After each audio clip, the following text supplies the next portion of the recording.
Welcome to another video. So in this video we will be discussing about the concept of fire insurance, right? So in our previous slide we have discussed about our life insurance. See, these are the various principles that are included in your life insurance, but these are certain principles which are exception to it, okay?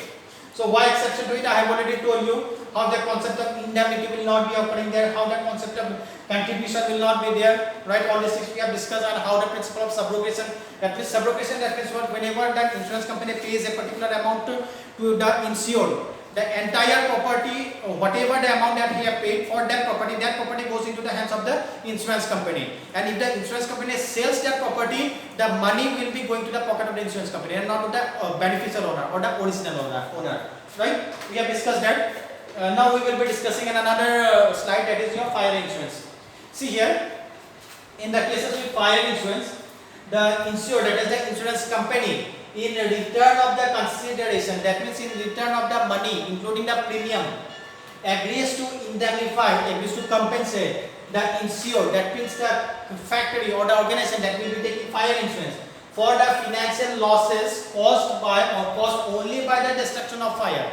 That means this is the happening of the event, and the cause proxima is, according to the principle of cause proxima, the destruction should be caused only by fire.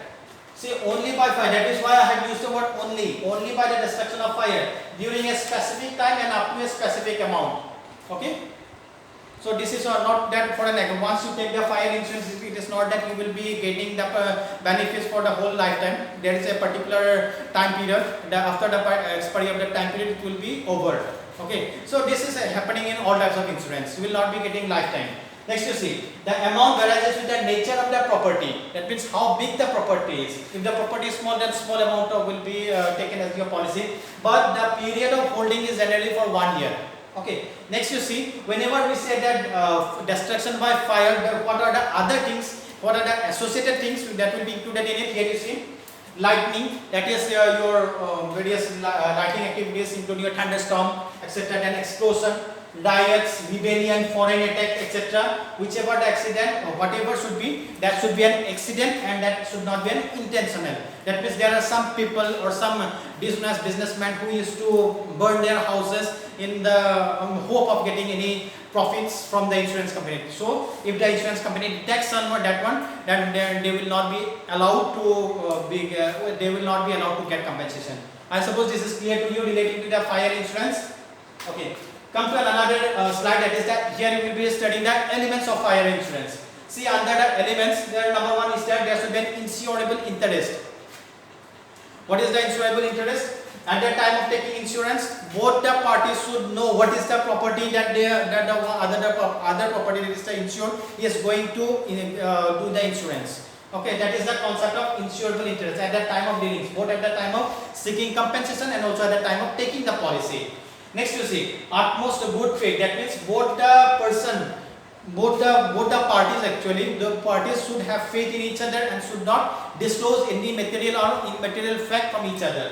Okay. Next, you see the principle of indemnity. Indemnity, that means to how extent they will be getting compensation. Either they will be getting compensation for the entire amount of destruction, or they will be getting compensation for only for 75% of the destruction or 50% of the destruction, etc. Okay. Next, you see the principle of cause proxima. That means the subject matter of the insurance must be related to it. Okay. Hello. Okay, so I suppose the meaning of cause proxima in the cases with fire insurance is clear to you. That means cause proxima, that means what are the cause of the fire, that you have to determine. See, in our previous slide we got that apart from fire, what are the various reasons that can be included in the policy. Here you see lightning, that is thunderstorm or explosion, if nearby some explosion have been occurred due to the various mechanical or technical defects, right, relating to your riots or rebellions, etc. or even whenever the country enters into a war, then all these things will be systematically be mentioned in your insurance agreement or the insurance policy, whatever name we call. Okay, so I suppose these are the principles of fire insurance. It is clear to you. Now we will be discussing in another slide, that is your marine insurance. Okay, so under marine insurance, what we are going to get is that whenever one particular company, this not that it will be a person. Okay, see, in businesses always we used to follow business entity concept. A person cannot take fire insurance. A company will be a person cannot take marine insurance. A company will be taking, a shipping company will be taking, or any other company or factory will be taking, not a person will be taking. Okay, see, in marine insurance, it is actually a pure risk. Okay, their concept of profit will not be coming there. Pure risk, that means either there will be loss or no loss. That is the meaning of pure risk. Okay, can you see a pure risk under which the insurer, that is the insurance company, your insurance company will also be called as your underwriter, agrees to indemnify, to compensate the insured, that means the company which has taken this policy, in the manner and to the extent thereby agreed against the marine losses. What are the marine losses? Relating to the destruction of sea perils, relating to the storm size, that is the piracy, shrinking of the ship, or even the pollution of ships. All these things are sea perils.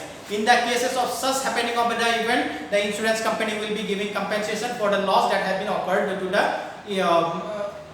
insured company. Okay, so I suppose the meaning is clear to you. Now let us discuss about the elements of your marine insurance. Number one is insurable interest. That means both the insurer and the insured must know each other. Okay, that means they should know why they were taking the insurance. Okay, next you see good faith. Obviously good faith should be there, but that means by concerning any fact it will not be considered an ethical insurance business.